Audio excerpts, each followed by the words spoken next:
दोस्तों नमस्कार। मैं राज कपूर, आप देख रहे हैं खबर दस्तक।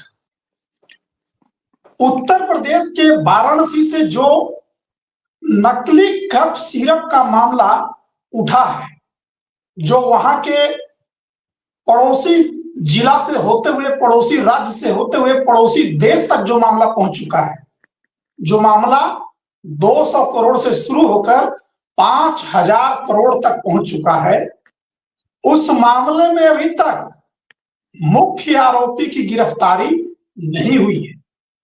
लेकिन इस मसले पर लगातार आवाज उठा रहे, आरोपियों के गिरफ्तारी की मांग करने वाले उत्तर प्रदेश के पूर्व आईपीएस जवरिया रिटायर्ड अमिताभ ठाकुर पर आज एक मामले में एफआईआर दर्ज हो गई है। आखिर ये एफआईआर क्यों हुई, कहां हुई और किसने करवाया, इन सब मुद्दों पर बातचीत करने के लिए हमारे साथ मौजूद हैं आलोक पाठक सर। सर, आप ये बताइए कि जो अमिताभ ठाकुर पर एफआईआर दर्ज कराई गई है, वो किस मामले में हुई है, कहां हुई है, किसने करवाई है? देखिए, थोड़ा दर्शकों को ये समझना पड़ेगा, ये नए जमाने का उत्तर प्रदेश है, या ये कहिए ये योगी का उत्तर प्रदेश है। आप सोचिए कि कब सिरप घोटाला हुआ है, कितने दिनों से जांच चल रही है। इस मामले का मुख्य आरोपी पुलिस ने अपने एफआईआर में शुभम जायसवाल को बनाया। शुभम जायसवाल को पुलिस आज तक पकड़ नहीं पाई है। कोई कह रहा है दुबई में, कोई कह रहा है दिल्ली में। 3 दिन पहले उसने 12 मिनट का एक वीडियो रिलीज कर दिया, और वीडियो रिलीज करके वो अपने आप को बेगुनाह बताता है। जबकि अब से थोड़ी देर पहले यूपी पुलिस ने बनारस में एक प्रेस कॉन्फ्रेंस कराई है, जिसमें कि 2 आरोपी पकड़े गए हैं, और वो बता रहे हैं कि उनको किसी और ने लाइसेंस दिलवा दिया था, और वो ज्यादा पढ़े लिखे भी नहीं है कफ सिरप बनाने का। इस मामले में लगातार खुलासे हो रहे। खुद उत्तर प्रदेश पुलिस कह रही कि 100 से ज्यादा एफआईआर दर्ज हुई है, 78 से ज्यादा लोग गिरफ्तार हुए हैं, लेकिन मुख्य आरोपी अभी तक पुलिस की पकड़ से दूर है।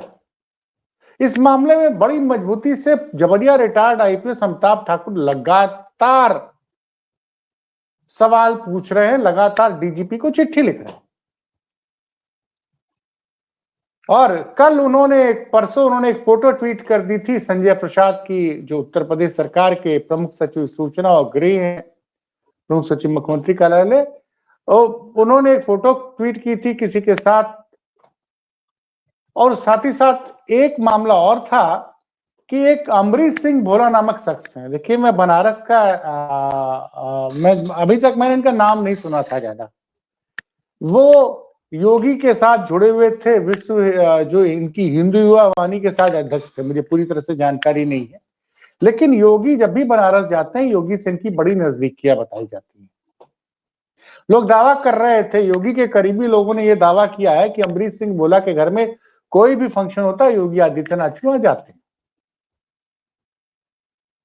लोग तो ये भी कहते हैं कि वो उत्तर प्रदेश में नहीं, पूर्वांचल एरिया में उनको अधिकारी विशेष सम्मान देते हैं। आप समझ ही रहे हैं, अधिकारी विशेष सम्मान दे रहा है तो मतलब वो समझता होगा कि मुख्यमंत्री जी के काफी करीबी हैं। अब अमरीश सिंह भोला पर कुछ आरोप लगाया था। क्या लगाया? तो बाकायदे एक चिट्ठी लिखी थी उत्तर प्रदेश के डीजीपी को कि अमरीश सिंह भोला की भी जांच, क्योंकि उन्होंने कुछ सबूत दिए थे जिसमें कि उन पर आरोप लगाया था कि उन्होंने उनके शुभम जायसवाल से संबंध थे या उसको बचा रहे। ये बाकायदे उन्होंने चिट्ठी लिखी और जांच की मांग की। और मजेदार बात यह है कि जिस शुभम जायसवाल को गिरफ्तार करने में नाकाम रही योगी आदित्यनाथ की पुलिस, अब तक नाकाम रही है योगी आदित्यनाथ की पुलिस, उसी योगी आदित्यनाथ की पुलिस ने आज शुभम जायसवाल के एप्लीकेशन पर शुभम जायसवाल ने मानहानि, माफ कीजिएगा, अमरीश सिंह भोला। अमरीश सिंह भोला की एप्लीकेशन पर अमिताभ ठाकुर के खिलाफ मान और उनकी पत्नी के खिलाफ मानहानि का मुकदमा दर्ज कर लिया। मानहानि हो गया उनका, अमरीश सिंह का। नहीं भाई, ठीक है भाई, वो उनकी भाई, आप योगी आदित्यनाथ के साथ करीबी हैं, आप योगी आदित्यनाथ के साथ आपकी जो सोशल मीडिया पे तमाम तस्वीरें हैं, बनारस जाते हैं तो उनके साथ रहते हैं, तो स्वाभाविक है वो अगर कुछ बोल देंगे तो थाने में एफआईआर दर्ज हो जाएगी साहब। आम आदमी जाए उसके साथ बड़ा बड़ा अपराध हो जाए तो उसको आज भी उत्तर प्रदेश में नाको चने चबाना पड़ जाता है। तो जो कहते हैं जो न्याय, और उत्तर प्रदेश में सरकार में कुछ ऐसे लोग बैठे हुए हैं साहब जो हर उस आदमी को नापसंद करते हैं जो कि सवाल पूछता है, कहता है कि साहब आप इस आदमी को क्यों नहीं गिरफ्तार कर रहे हैं, आपने मुकदमा दर्ज कर लिया।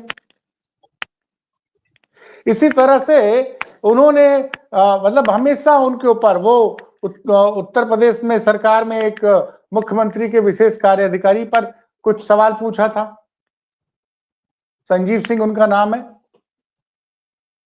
कुछ दिनों बाद अमिताभ ठाकुर पर एक तीसरे आदमी ने एफआईआर करा दी दूसरे मामले में।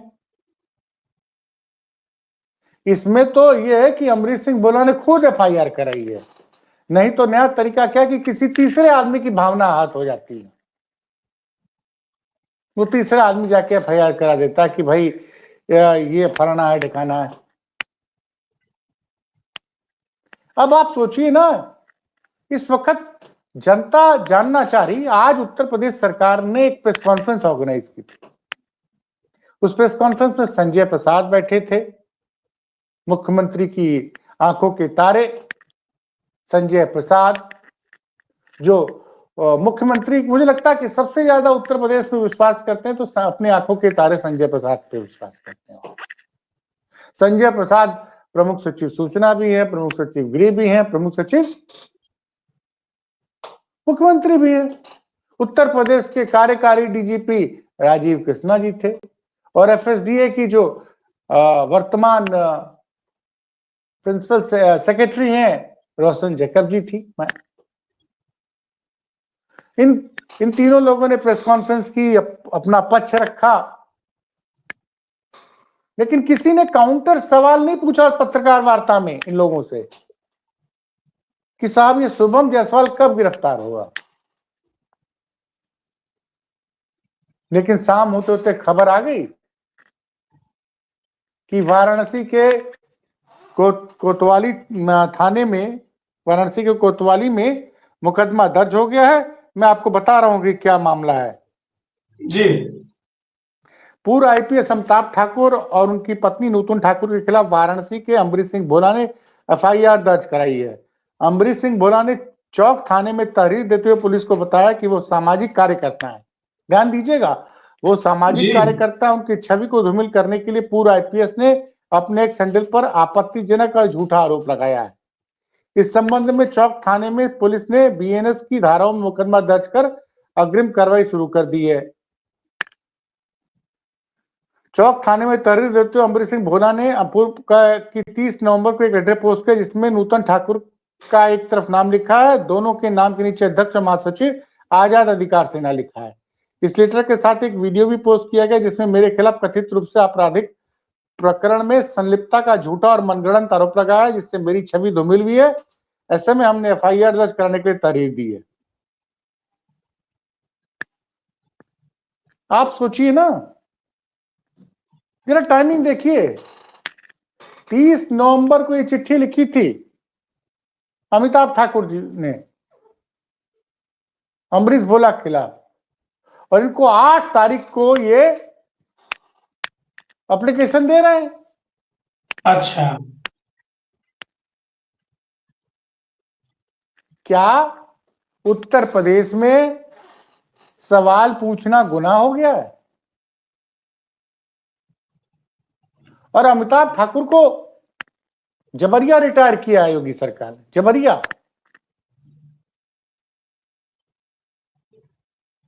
अमिताभ ठाकुर अगर जवरिया रिटायर न किए हुए होते तो संभवतः इस वक्त डीजी बन गए होते।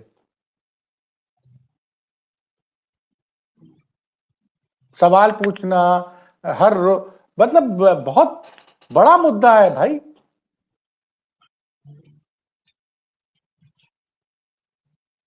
ये नकली सिरप बना के सप्लाई करना, बेचना कोई मामूली अपराध नहीं है बच्चों को खांसी के लिए नशीली सिरप।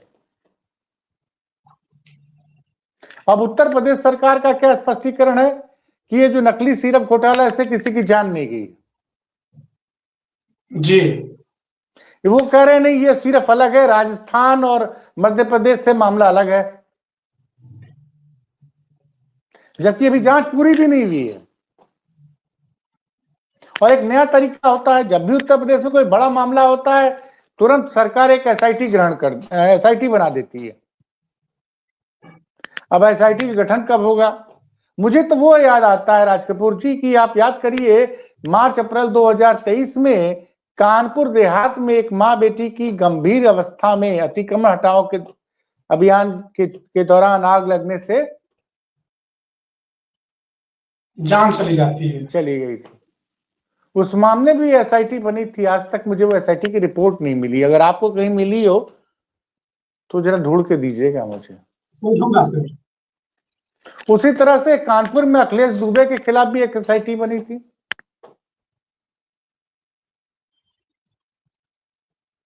भाई अमिताभ ठाकुर पे आपने एफआईआर किया, चलिए ठीक है भाई। अमरीश सिंह बोला बहुत माननीय आदमी है, सामाजिक आदमी है, मैं नहीं जानता हूं, लेकिन लोग भाई वो कह रहे हैं तो होंगे सामाजिक, उनकी प्रतिष्ठा को ठेस पहुंची है, स्वाभाविक है, एफआईआर दर्ज कीजिए। लेकिन उतनी तन्मयता से हर उस पीड़ित व्यक्ति की एफआईआर दर्ज होनी चाहिए जो थाने जाता है।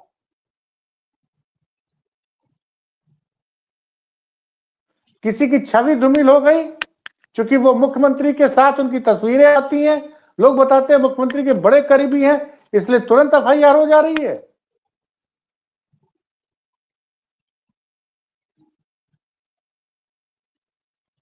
और साथ ही साथ संदेश दे दिया गया है बाकी लोगों की, आप लोग इस मुद्दे पे ज्यादा सवाल मत पूछिए, जो पुलिस कहे उसी को सच मान लीजिए। पुलिस की थ्योरी तो राज कपूर जी कई मामलों में कोर्ट में गलत साबित हो जाती है। जी। जरा मैं पूछना चाहता हूं उत्तर प्रदेश के ये कार्यकारी डीजीपी महोदय से कि उमेश पाल को बेरहमी से मारने वाला गुड्डू मुस्लिम कहां है? जरा अमिताभ यश जी जो योगी जी के बहुत करीबी हैं, ADG law and order, ADG STF है, वो बताए ना। 2.5 साल से ऊपर हो गया है उमेश पाल की बम मारकर, उमेश पाल की जब प्रयागराज में जान ली गई थी। गुड्डू मुस्लिम कहां है?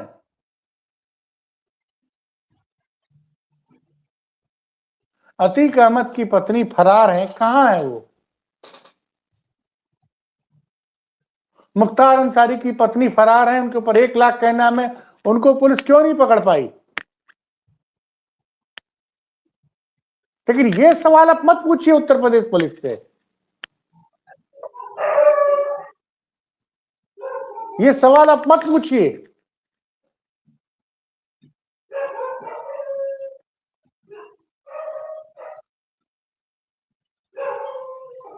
जरा महंगी महंगी गाड़ियां गिफ्ट करने का आरोप लगे हैं, कितने मामलों की जांच हुई? कितने मामलों की जांच हुई?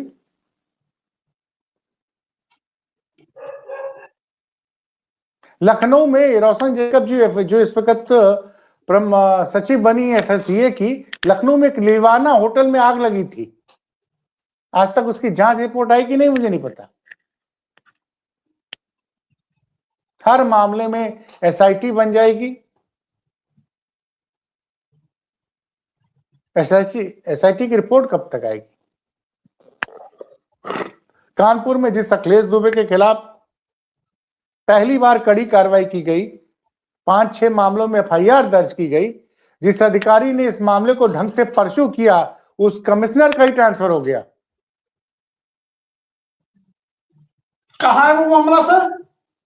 अखिल कानपुर में, अखिल कुमार जी कमिश्नर थे कानपुर के, उनका नहीं, ट्रांसफर हो गया आपको तबादला। इसकी जांच, वो जांच कहाँ तक पहुंची ये जानना चाह रहा हूं मैं।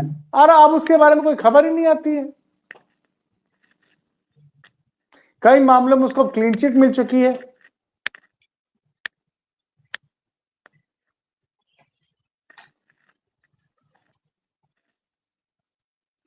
अच्छा, ये बताइए सर कि जो अमिताभ ठाकुर पर मुकदमा दर्ज किया गया है, उस अमिताभ ठाकुर ने भी तो उत्तर प्रदेश की सरकार से, डीजीपी से, यहां तक कि प्रधानमंत्री मोदी से पत्र लिखकर कई आरोपियों पर कार्रवाई की मांग की थी। उन्होंने भी लगता है कि 4-5 पत्र लिखा। तो उन पत्रों पर किस पर कार्रवाई हुई? किसी पर हुई? जिस राज्य में महाकुंभ में भगदड़ मच जाती है, मौनी अमावस्या के दिन रात को 2:30 बजे से लेकर 2:30-3 बजे, और उस भगदड़ की सूचना को राज्य सरकार छुपाए रखती है। 11 बजे प्रधानमंत्री बताते हैं कि उस भगदड़ में कुछ लोगों की जान गई। मुख्यमंत्री जी का वक्तव्य आता है पूरे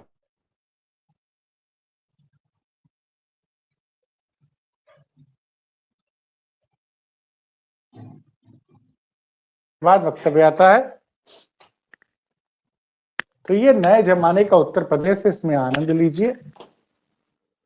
पत्रकार साथी मनोज राजन त्रिपाठी ने कहा है अभी एक इंटरव्यू में वीरेश पांडे के साथ रेडिंग पे, कि अगर आरोपी कोई पंडित होता, यादव होता या मुस्लिम होता तो अब तक जेल भेज दिया गया। सिर्फ कानून। शुभम जायसवाल कैसे भाग गया? कहां है शुभम जायसवाल? गुड्डू मुस्लिम 2.5 सालों से फरार है।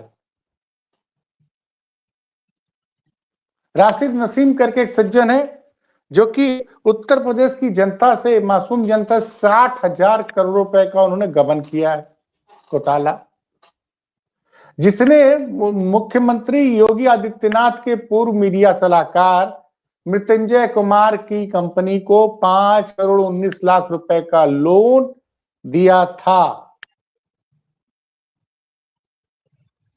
और उस कंपनी जानते किस पते पर रजिस्टर्ड हुई थी? मृत्युंजय कुमार के सरकारी आवास पे एक प्राइवेट कंपनी रजिस्टर्ड होती है जिसमें साइंस सिटी की तरफ से 5 करोड़ 19 लाख रुपए को लोन दिया जाता है।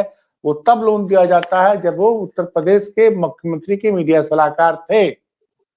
उसके बाद साइंस सिटी का मालिक 60,000 करोड़ का घोटाला करके लखनऊ से दुबई चला जाता है और दुबई में आराम से रहता है।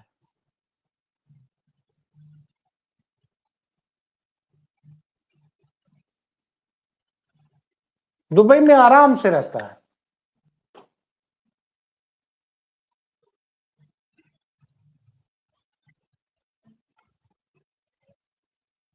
और सुनने में आता है कि वो मुख्यमंत्री के सलाहकार आज भी लोक भवन में बैठते हैं। किस हैसियत से बैठते हैं कोई नहीं जानता।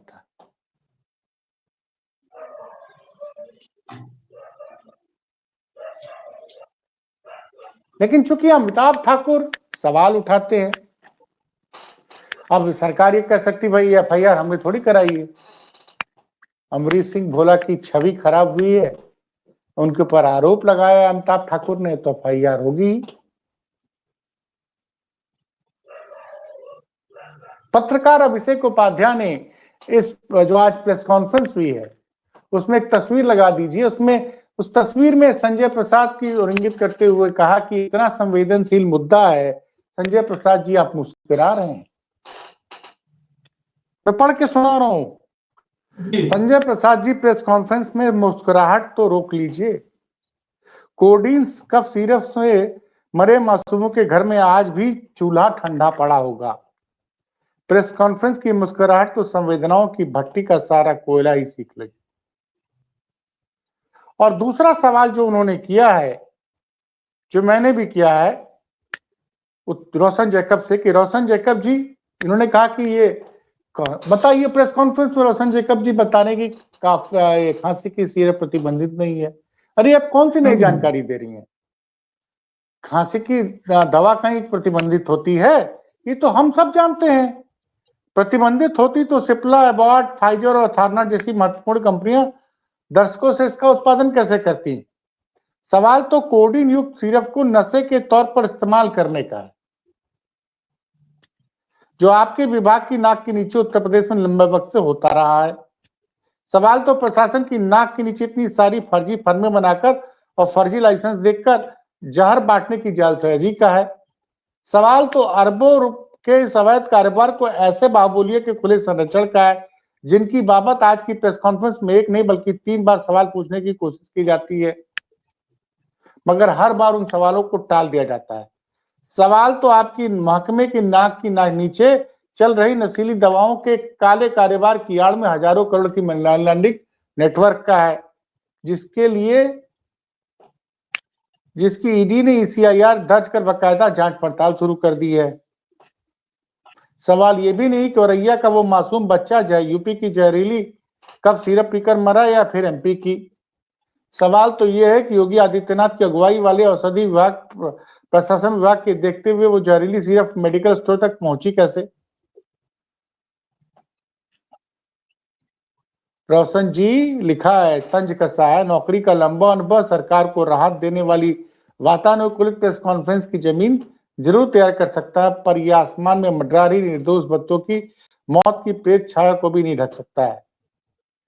तो सवाल तो भाई कुछ लोग तो करेंगे ही। और आप देखिए, जो उन्होंने 2 वीडियो शेयर किया था,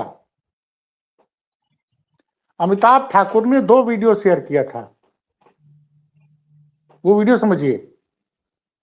आजाद अधिकार सेना के राष्ट्रीय अध्यक्ष ने कफ सिरप मामले में वाराणसी के भाजपा नेता अमरीश सिंघोला के संबंध में उन्होंने प्राप्त नए तथ्यों की सूची को यूपी के DGP सहित संबंधित अधिकारियों को प्रेषित कर तत्काल जांच की मांग की थी। उन्होंने वीडियो जारी कर कहा था कि उन्हें 2 वीडियो भेजे गए हैं। इनमें 5 सेकंड का वीडियो 2 दिन पूर्व अमरीश सिंह भोला के राम कटोरा बड़ी पीरी वाराणसी स्थित मकान का बताया गया है, जिसमें उनके मकान से कफ सिरप से जुड़े सामानों को उठाए जाने की बात कही गई है। साथ ही पूर्व IPS ने 22 सेकंड के दूसरे वीडियो में अमरीश सिंह भोला शेरे परमांचल बताते हुए 0045 नंबर के काली रंग की गाड़ी के काफिले से चलने की बात कही है और आरोप लगा कि शुभम जायसवाल से इनके बड़े करीबी संबंध है और शुभम जायसवाल ने इनको आरोप लगाया। और इसकी जांच की मांग की। बनारस की मीडिया में सब जगह, सोशल मीडिया पे तमाम चर्चा है कि शुभम जायसवाल ने तमाम लोगों को गाड़ियां गिफ्ट की थी।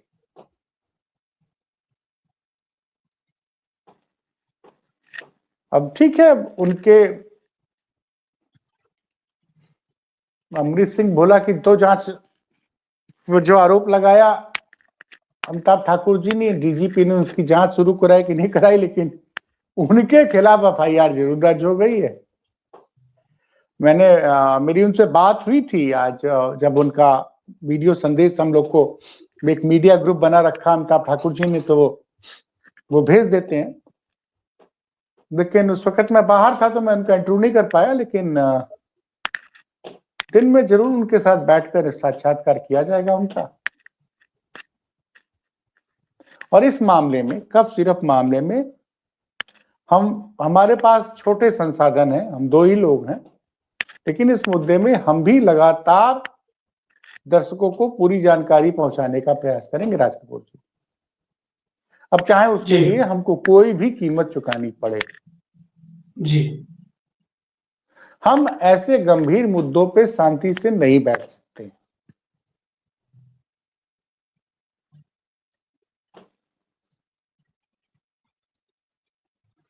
ठीक है सर, अब इस मुद्दे पर और भी कोई नई अपडेट आएगी, नई जानकारी आएगी तो हम आपके लिए लेकर आएंगे। तब तक के लिए हमें इजाजत दीजिए। नमस्कार।